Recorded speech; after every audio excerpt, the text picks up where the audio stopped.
good evening and thanks for joining us. Across our region, services are taking place to remember the life of His Royal Highness the Duke of Edinburgh, who died a week ago at the age of 99. Prince Philip's funeral is tomorrow afternoon at St George's Chapel in Windsor Castle. We'll reflect tonight on his legacy in our region and we'll hear from those who've met him. But first, Ian White is outside Halifax Minster for us tonight, where a service has just finished. Ian. Good evening, Luxmy. Yes, that's right. There's been a service here, a memorial service held this evening at Halifax Minster. It started at about 4 o'clock and lasted just under an hour. There were only 15 people allowed in the congregation because this was a memorial service. And the man who was leading it is the Vicar of Halifax Minster, and that is Hilary Barber. Hilary, a very moving day today, a day of reflection, a little bit of sadness, but there was a positive feel too to today's service, wasn't there?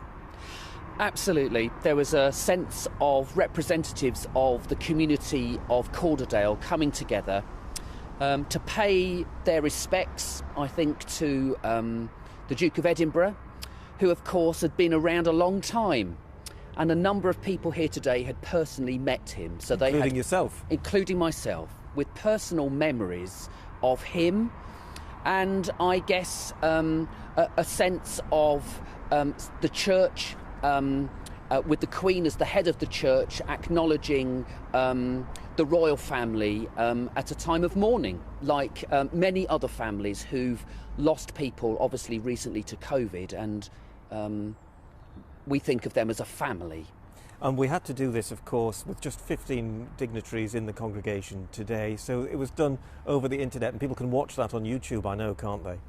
Absolutely. So Calderdale Council generously came in and provided a live streaming opportunity. So if folk want to see part of the service, they can go onto the YouTube channel and pick it up where I've already seen it uploaded. Did it feel a bit odd just having 15 dignitaries here? It did feel strange, and I know that if it hadn't been for COVID, the Minster would have been standing room only, because many people would have wanted to have been here to pay their respects. And I know we think not only about the Duke tomorrow at his funeral, but also about the Queen, don't we?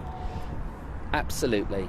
I mean, yesterday we had a funeral here in the Minster, and I thought of the widow who sat on her own because of coronavirus, in the same way that the Queen will sit on her own in St George's Chapel tomorrow. And for anyone who's lost somebody over the last year, they will know how the Queen will feel. And our hearts go out to her at a time when she's given, through nearly her whole long life in serving this country, through times good and bad, and our hearts go out to her tomorrow. OK, well, Hilary, thank you very much for the moment. Many of us, of course, will be watching the funeral service on our TVs tomorrow. And, you know, the Duke was much loved by so many people, and he had his fans too. There's a lady up in North Yorkshire at Massam called Ellen Dean who writes books, and she's a real royalist, and she has been telling us that she will be watching the funeral tomorrow.